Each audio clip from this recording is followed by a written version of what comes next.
Assalamualaikum warahmatullahi wabarakatuh. Alhamdulillah wassalatu wassalamu ala rasulillah. La haula wa la quwata illa billah. Sahabat sekalian, kita lanjutkan kajian kita dalam program Cangkir Tasawuf Modern, episode 257. Kita akan melanjutkan kajian kita terkait dengan pineal gland atau kelenjar pineal yang di episode yang lalu sebagiannya sudah kita lakukan kajiannya. Di kalangan para pelaku spiritual, pineal gland ini dikenal sebagai mata ketiga.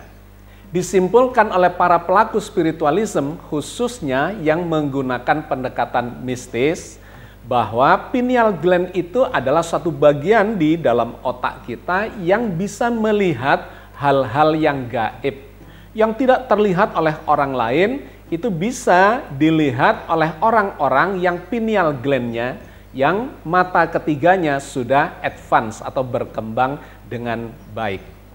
Sahabat sekalian, hari ini kita akan meninjau lebih dalam lagi. Karena di dalam forum kita ada yang mengusulkan untuk memperdalam pemahaman kita terkait dengan kelenjar pineal atau pineal gland itu. Karena pineal gland ini adalah salah satu kelenjar di dalam otak kita dari dua kelenjar yang menghasilkan hormon-hormon tertentu yang sangat berpengaruh terhadap kejiwaan seseorang. Selain pineal gland, ada yang disebut sebagai pituitary gland. Sebagiannya sudah kita singgung di episode yang lalu. Hari ini kita masih memperdalam terkait dengan pineal gland itu. Ada hormon lain yang dihasilkan oleh pabrik hormon yang namanya pineal gland ini. Sahabat sekalian, sebelum kita melangkah lebih jauh, saya ingin mengingatkan kembali bahwa pembelajaran spiritual itu sebaiknya tidak dilakukan dengan pendekatan mistisisme. Pendekatan mistis itu pendekatan yang sangat subjektif, yang bisa tidak terkontrol arahnya. Saya sering menganjurkan bahwa pendekatan yang paling baik itu adalah pendekatan yang subjektif, di cross-check, dikombinasi secara simultan dengan pendekatan yang objektif. Inilah yang menjadi konsep dasar dari pendekatan tasawuf modern yang selama ini saya gunakan untuk melakukan kajian-kajian terhadap agama ini. Pendekatan yang subjektif dalam konsep tasawuf modern didasarkan kepada kitab suci Al-Quran Al-Karim, di mana kitab ini ayat-ayatnya, firman-firmannya dijamin oleh Al-Quran sendiri, dijamin oleh Allah sendiri. Pendekatannya memang bisa subjektif, tetapi Al-Quran juga mengajarkan bahwa ini harus di-cross-check dengan pendekatan-pendekatan yang objektif. Di mana pendekatan objektif itu adalah oleh Al-Quran diperintahkan untuk mengamati di lapangan.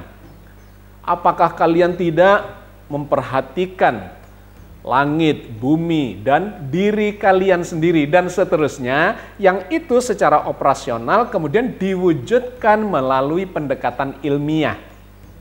Pendekatan yang scientific, di mana diperoleh bukti-bukti berdasarkan pengamatan, berdasarkan observasi, berdasarkan penelitian, dan kemudian dibuat kesimpulan yang empirik.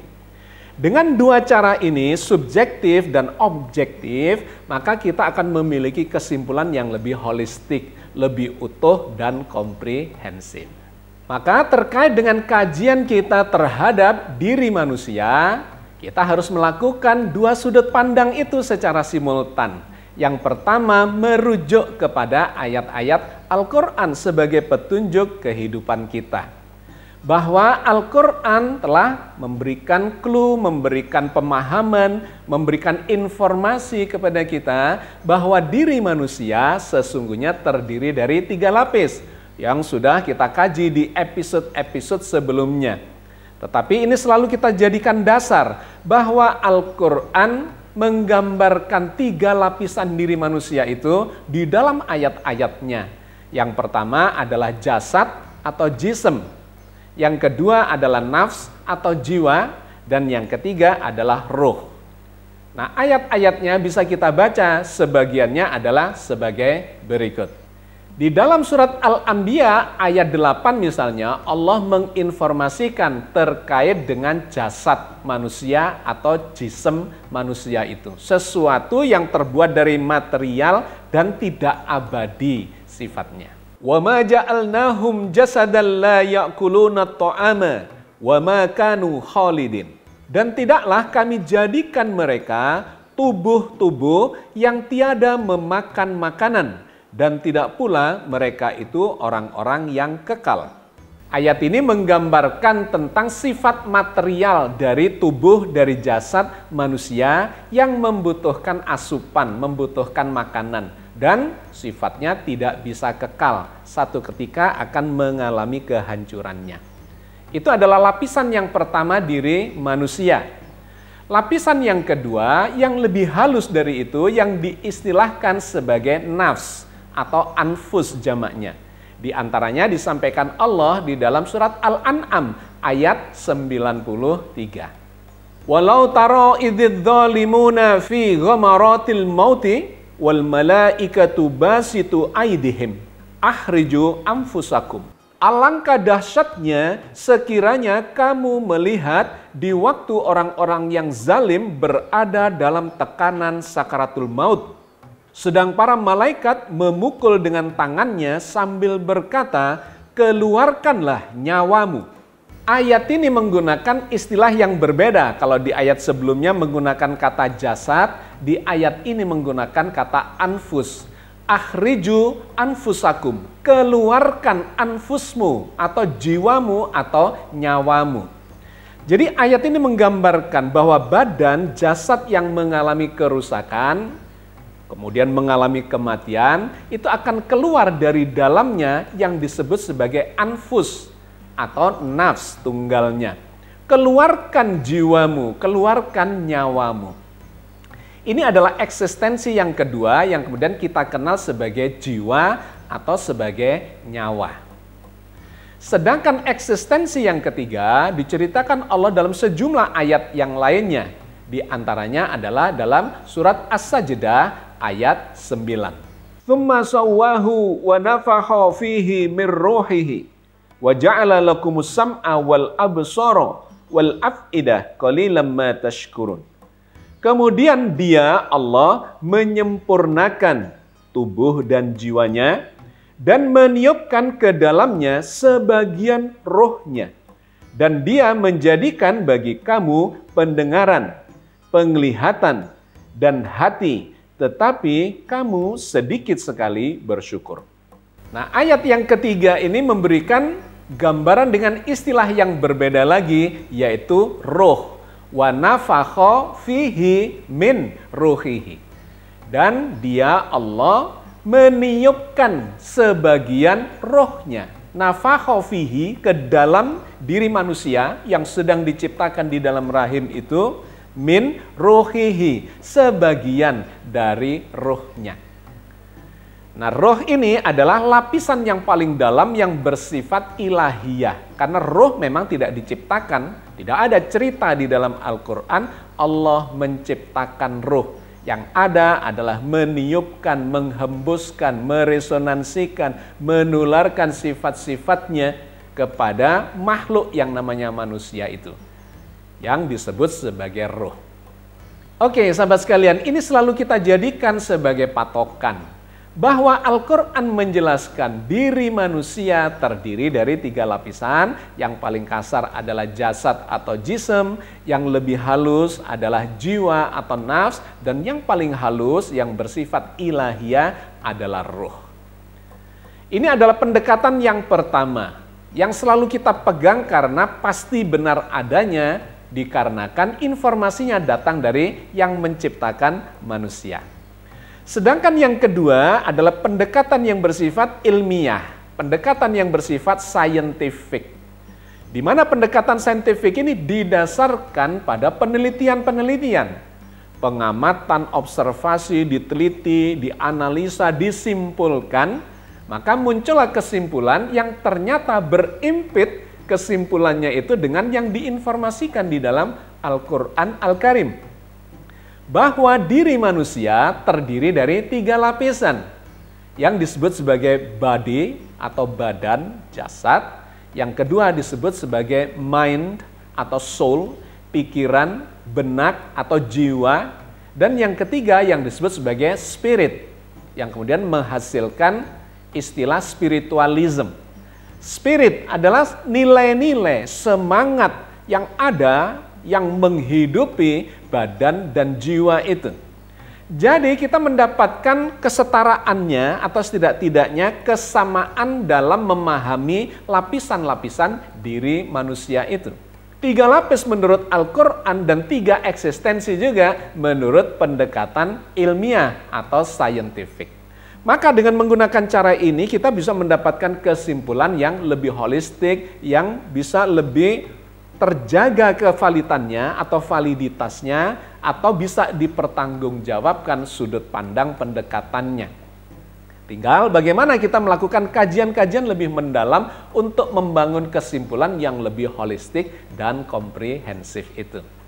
Nah, yang menarik, pendekatan secara saintifik terhadap diri manusia itu dipelajari dalam banyak ilmu pengetahuan.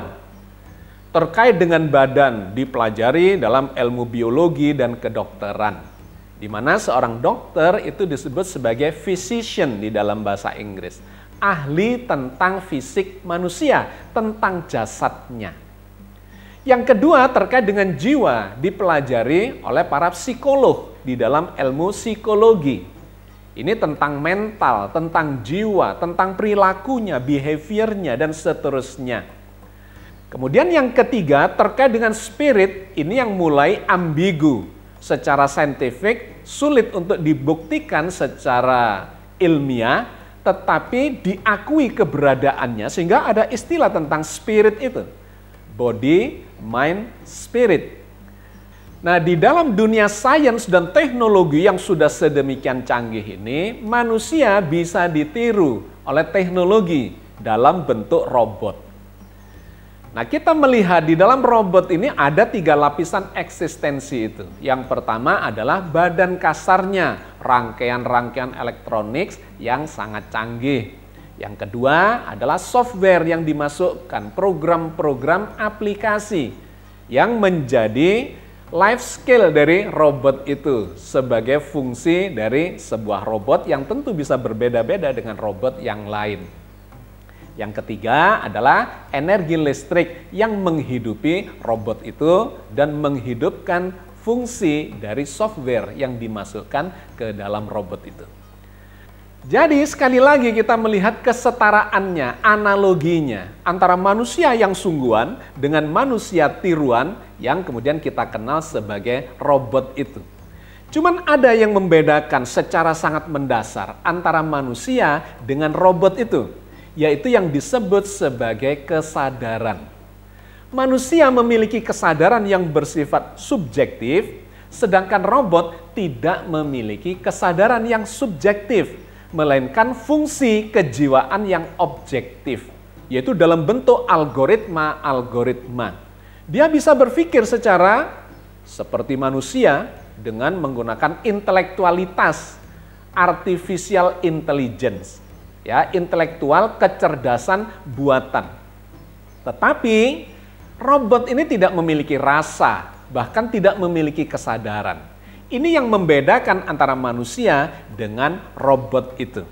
Sebetulnya apa yang membuat perbedaan ini sedemikian mendasar? Sesungguhnya itu terdapat pada bagian yang paling halus dari eksistensi manusia, yaitu roh. Karena roh itu datangnya dari Allah. Sedangkan robot datangnya kehidupan dihidupkan oleh manusia dengan menggunakan energi listrik semata. Ini yang membuat keduanya berbeda. Maka ketika kita belajar memahami diri manusia, kita akan mengenal siapa yang menciptakan manusia itu. Seperti kalau kita mempelajari robot, maka kita akan mengenal siapa yang menciptakan robot itu. Bisa ilmuwan A, teknolog A, atau tim ini, tim itu, dan seterusnya. Kita akan mengenali siapa yang menciptakan robot itu, mentoknya pada manusia. Tetapi ketika kita mempelajari diri sendiri, mempelajari manusia, kita akan mengenal siapa yang menciptakan manusia. Man arofa nafsahu qad arofa rabbahu. Barang siapa mengenal dirinya manusia, maka dia akan mengenal Tuhannya. Oke, kita akan semakin jauh menyelam ke dalam diri manusia itu. Kita sudah sampai pada bagian menyelami jiwa kita. Di mana jiwa kita berada di dalam otak. Kita sudah beberapa kali di dalam episode-episode yang lalu telah memberikan bukti-bukti empirik, bukti-bukti saintifik bahwa jiwa manusia berada di otaknya, bukan berada di organ-organ vital yang lainnya. Karena itu, ketika otak mengalami gangguan, maka jiwanya terganggu. Ketika otak mengalami kerusakan, maka jiwanya juga mengalami kerusakan. Dan kalau otaknya fatal mengalami kerusakan sampai mengalami kematian, maka jiwanya juga akan mengalami kematian. Jadi, kesimpulannya sangat clear bahwa jiwa berada di dalam otak. Nah, menariknya otak itu memiliki anatomi. Dan anatomi dari otak itu secara struktural, secara material, ternyata bertanggung jawab pada anatomi jiwanya. Kita sudah juga melakukan pemetaan secara umum bahwa otak manusia terdiri dari 3 bagian besar. Bagian yang pertama yang disebut sebagai batang otak itu bertanggung jawab terhadap kehidupan. Disitulah saklar on-off kehidupan. Kalau batang otaknya rusak, disebut mati batang otak, MBO, maka matilah seseorang. Yang kedua adalah bagian yang disebut sebagai cerebellum atau otak kecil. Fungsinya adalah menjaga keseimbangan. Yang ketiga adalah otak besar. Disinilah pusat dari kecerdasan seorang manusia. Seluruh peradaban yang dihasilkan oleh manusia ini sesungguhnya adalah kinerja dari otak besar itu. Dan otak besar ini ternyata memiliki bagian-bagian yang bertanggung jawab terhadap kecerdasannya. Yang secara psikologi digambarkan sebagai kecerdasan intelektual, kecerdasan emosional, dan kecerdasan spiritual. Nah, ini menjadi semakin menarik ketika kita mempelajari anatomi otak dikaitkan dengan nantinya menuju pada spiritualisme itu. Oke, sahabat sekalian, maka kita lebih jauh membagi otak besarnya ini yang membangun atau berperan sentral dalam kecerdasan manusia bisa dibagi di dalam 2 kategori besar. Yang pertama adalah secara belahannya. Ada 4 belahan. Yang pertama adalah yang disebut sebagai frontal lobe, belahan depan. Ternyata belahan otak bagian depan itu bertanggung jawab terhadap kepribadian seorang manusia. Yang kedua adalah belahan tengah, di belakangnya dari frontal lobe atau lobus frontalis itu disebut sebagai parietal lobe atau lobus parietalis. Itu kurang lebih ada di belakangnya otak bagian depan. Parietal lobe ini berfungsi atau memiliki fungsi untuk mengontrol, mengendalikan sistem panca indera kita. Secara mekanistik itu dikendalikan oleh otak atau belahan otak yang namanya parietal lobe itu. Kemudian di kanan kiri ini disebut sebagai temporal lobe, bagian otak yang ada di atas telinga. Ada bagian kiri dan bagian kanan. Fungsinya kurang lebih sama, yaitu bertanggung jawab terhadap pemahaman bahasa.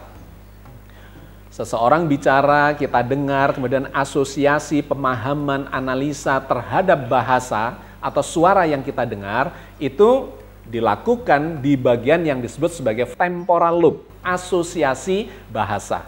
Termasuk di situ asosiasi penciuman, itu ada di temporal lobe. Dan yang ketiga ada di bagian belakang yang disebut sebagai occipital lobe. Ini adalah bagian yang bertanggung jawab terhadap asosiasi penglihatan, pemahaman terhadap apa yang dilihat.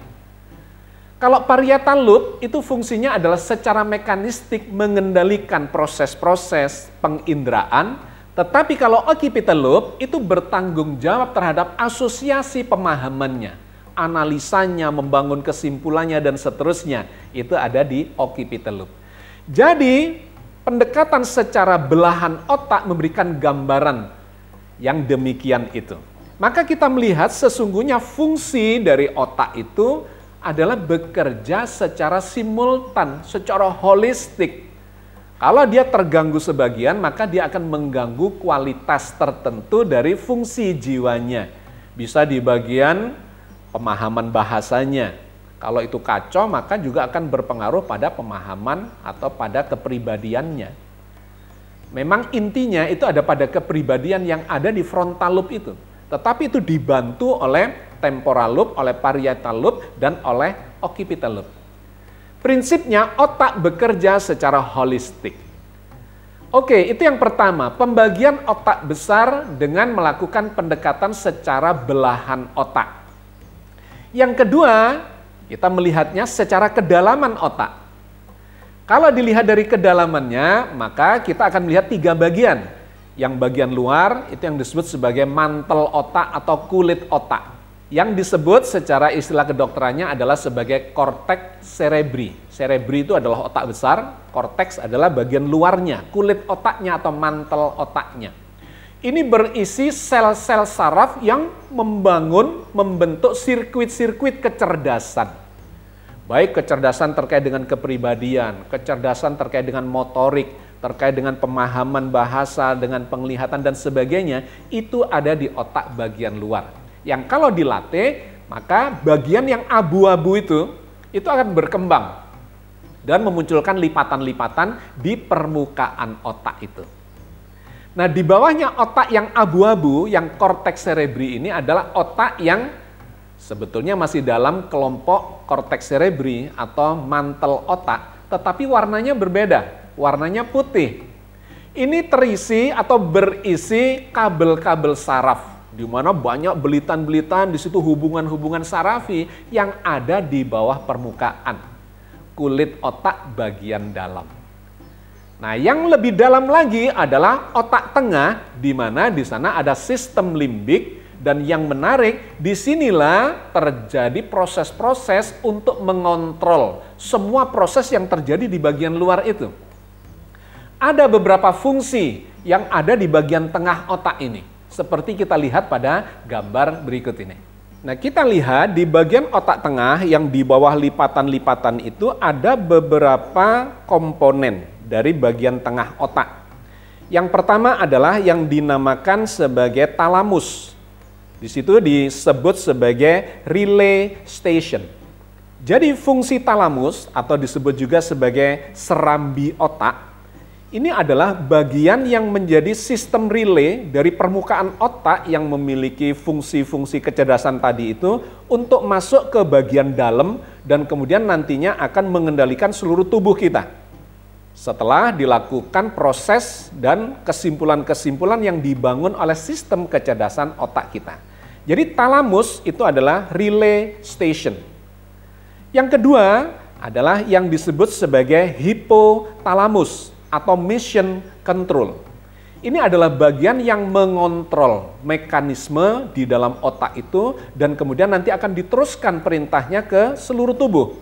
Bagian yang disebut hipotalamus ini adalah bagian yang sangat sensitif terhadap perasaan. Apa yang tidak kita ucapkan, hanya kita batin saja di dalam pikiran, itu tertangkap oleh hipotalamus ini. Seseorang yang berniat jelek misalnya, itu akan tertangkap oleh hipotalamus. Dan kemudian hipotalamus akan memerintahkan nanti bagian-bagian yang lain karena ini adalah kontrol sistemnya. Kalau seseorang berpikiran jelek, maka dia akan menghasilkan mekanisme hormonal yang tidak bagus di dalam dirinya. bisa menuju pada stres, menuju pada depresi dan sebagainya, itu adalah pengaruh atau mekanisme fungsi dari hipotalamus ini. Niatan baik menghasilkan baik, ya, kinerja yang baik dalam tubuh kita, tapi niatan jelek itu akan menghasilkan kinerja yang jelek di dalam tubuh kita. Itu dikendalikan oleh hipotalamus ini. Kemudian yang ketiga adalah basal ganglia atau motor control. Bagian ini juga memiliki fungsi kontrol, tetapi bukan terhadap emosi atau perasaan, melainkan terhadap gerakan, terhadap kegiatan yang bersifat motorik. Gerakan tangan, gerakan kaki, dan seterusnya itu dikontrol oleh bagian ini. Nah, di bawahnya itu ada yang namanya hipokampus dan amigdala yang sudah kita singgung di episode-episode yang lalu. Hipokampus memiliki fungsi yang bersifat memori atau ingatan, tetapi khusus ingatan yang logis, yang rasional. Itu masuk di bagian yang namanya hipokampus ini. Sedangkan memori yang emosional, yang perasaan, yang penuh penghayatan, itu masuk di bagian yang lain yang disebut sebagai amigdala. Dua-duanya adalah menyimpan memori dari semua proses yang ada di permukaan, yang masuk ke bagian dalam, direlay, dikontrol, dan sebagainya. Memorinya itu masuk ke dua bagian ini. Hipokampus untuk memori rasional atau intelektual, sedangkan amigdala untuk memori emosional. Nah, keduanya ini kemudian nanti akan memiliki fungsi yang saling menyeimbangkan. Kalau emosinya terlalu besar, maka yang aktif amigdalanya. Kalau logika dan rasionalitasnya yang lebih dominan, maka yang aktif hipokampusnya. Kalau seimbang, maka keduanya akan berjalan dalam mekanisme keseimbangan. Oke, sahabat sekalian, sangat menarik. Inilah bagian dalam dari otak itu, bagian tengahnya yang memiliki fungsi untuk mengontrol dan mengendalikan. Nah, di antara bagian-bagian ini masih di dalam otak tengah ada dua kelenjar. Yang di bagian depan tadi sudah kita sebutkan, yaitu kelenjar pineal dan kelenjar pituitary.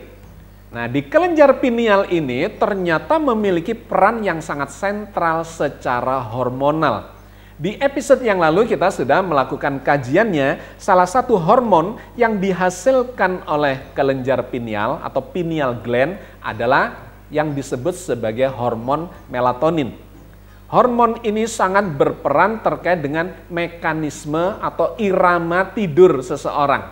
Siang hari bangun, malam hari mulai ngantuk, dan kemudian tengah malam dia tidur lelap dan seterusnya, itu diatur oleh kelenjar pineal ini dengan menghasilkan hormon melatonin.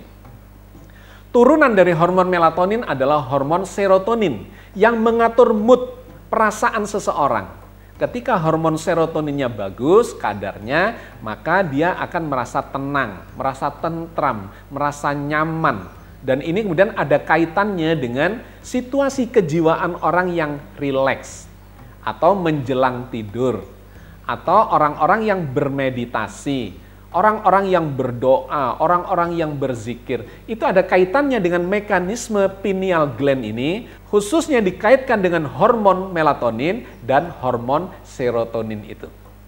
Nah, di dalam forum kita kemudian muncul usulan atau saran untuk memperdalam fungsi dari kelenjar pineal ini. Dan dia menyebutkan ada hormon lain yang dihasilkan oleh pineal gland itu. Yang pertama adalah hormon pinolin, itu ada kaitannya dengan nama pineal.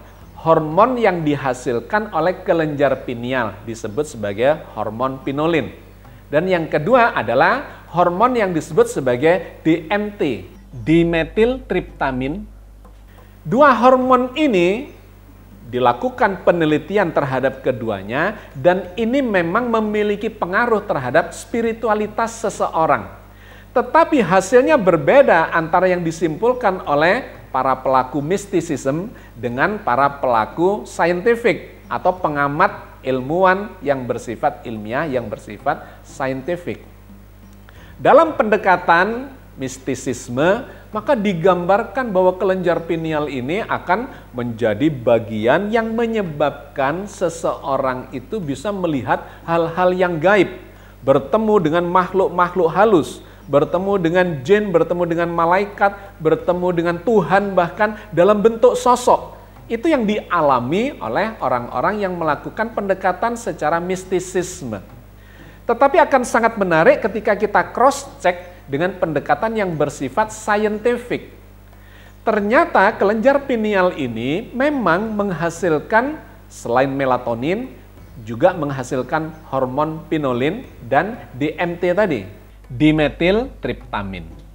Ketika dilakukan penelitian terkait dengan dua hormon yang terakhir, yaitu pinolin dan DMT itu, maka diketahui ketika seseorang disuntik dengan hormon itu, diberikan hormon itu, tiba-tiba orang itu mengalami sebuah proses semacam halusinasi. Dia kemudian mengatakan telah bertemu dengan makhluk-makhluk halus, bertemu dengan bangsa jin dan seterusnya, bertemu dengan malaikat, bertemu dengan Tuhannya, dengan nabinya dan seterusnya, dikarenakan dia mengalami halusinasi ketika disuntik dengan hormon-hormon tersebut. Jadi kesimpulan dari para peneliti ini, ketika seseorang disuntik dengan dua hormon ini, tiba-tiba dia mengalami satu mekanisme di dalam otak tengahnya tadi itu, di sistem limbiknya, di mana di situ ada kelenjar pineal yang menghasilkan dua hormon tersebut. Kemudian di situ ada bagian-bagian yang bertanggung jawab terhadap sistem relay, sistem kontrol, dan sistem memori, itu kemudian bekerja secara anomali atau abnormal dan memunculkan halusinasi-halusinasi. Apa itu halusinasi? Halusinasi adalah satu peristiwa imajinasi dari seseorang di mana sesungguhnya itu tidak ada di dalam realitas kehidupan dia. Itu adalah kinerja otak yang mengalami penyimpangan atau abnormal mekanisme sehingga memunculkan satu peristiwa yang hanya dipahami di dalam imajinasi dia. Dia berhalusinasi. Nah, dalam catatan sejarah para pelaku mistis, memang diketahui bahwa sebagian dari mereka itu suka menggunakan ramuan-ramuan tertentu. Ramuan-ramuan tradisional yang diracik, yang ketika itu dimakan atau diminum akan menghasilkan halusinasi. Perasaan bertemu dengan makhluk gaib. Perasaan bertemu dengan nabi dan rasulnya, perasaan bertemu dengan malaikat-malaikat. Perasaan bertemu bahkan dengan Tuhannya dalam bentuk sosok. Di Amerika Selatan misalnya ada salah satu suku yang suka menggunakan ramuan-ramuan semacam itu yang disebut sebagai ayahuasca. Itu adalah ramuan tradisional yang ketika diminumkan pada seseorang, maka seseorang itu seperti bisa mengalami peristiwa-peristiwa gaib. Yang sesungguhnya dalam penelitian secara saintifik itu adalah halusinasi. Ada juga yang mengkonsumsi jenis jamur-jamur tertentu yang dikenal sebagai psilocybin mushroom. Yang efeknya itu sama, bisa memunculkan halusinasi-halusinasi. Nah, di kalangan para pelaku mistis, ini diarahkan kepada pineal gland itu. Seakan-akan pineal gland-nya aktif dan kemudian memang dia bisa melihat sesuatu yang orang lain tidak melihatnya. Bisa mengalami peristiwa-peristiwa mistis, maka disebut sebagai mata ketiga. Tetapi sekali lagi, dalam sudut pandang pendekatan objektif, scientific, empirik, ternyata itu adalah halusinasi disebabkan oleh pengaruh hormon yang memang hormon ini bisa dihasilkan oleh pineal gland. Masalahnya adalah ketika dia dalam ketidakseimbangan, maka halusinasi itu kemudian menjadi berlebihan. Tetapi ketika dalam keseimbangan, maka dia akan memunculkan sebuah mekanisme keseimbangan dalam situasi yang rileks, dalam situasi yang khusyuk, di mana seluruh otaknya, bukan hanya pineal gland itu, akan memiliki fungsi keseimbangan, khususnya di dalam sistem limbiknya itu. Keseimbangan antara relay system dengan kontrol sistem, dengan memori emosional dan rasionalnya, itu akan bekerja dalam keseimbangan dan kemudian bisa menangkap realitas itu secara proporsional, secara subjektif dan objektif secara simultan. Nah, apa yang dialami oleh para pelaku mistisisme dengan mata ketiganya, di mana dia katanya bisa melihat berbagai macam kejadian yang gaib, termasuk bertemu dengan Tuhan, itu sangat berbeda dengan yang diajarkan oleh Al-Quran. Bagaimana seseorang diajari berspiritual untuk bertemu dengan Tuhannya, tetapi bukan dalam bentuk sosok, melainkan dalam bentuk kesadaran yang sangat abstrak. Yang itu hanya bisa dialami atau dirasakan bagi orang-orang yang mengikuti petunjuk-petunjuk yang diajarkan oleh Al-Quran Al-Karim. Nah, Al-Quran menggambarkan interaksi spiritual antara seorang hamba dengan Tuhannya, itu akan memunculkan suatu kesadaran yang digambarkan oleh surat Asy-Syu'ara ayat 11. Laisa kamitslihi syai'un wa huwas samiul basir. Tidak ada sesuatu pun yang serupa dengan Dia, dan Dialah yang Maha mendengar lagi Maha melihat. Jadi bukan kita yang akan melihat dengan mata ketiga, melihat Allah, tetapi dibalik dalam ayat ini bahwa Allah lah yang Maha mendengar, Maha melihat kita. Artinya kita bangun perasaan bahwa kita sedang dilihat, didengar oleh Allah, dan kemudian ditegaskan laisa kamitslihi syai'un. Tidak ada sesuatu pun yang menyerupai Dia. Atau Dia tidak seperti apapun yang pernah kita imajinasikan. Mudah-mudahan apa yang kita bahas dalam episode kali ini memberikan tambahan lagi kefahaman kita bagaimana Al-Quran mengajarkan ketauhidan kepada kita semua. Mudah-mudahan Allah senantiasa membimbing kita di atas jalan yang diridhoinya. Amin ya rabbal alamin. Assalamualaikum warahmatullahi wabarakatuh.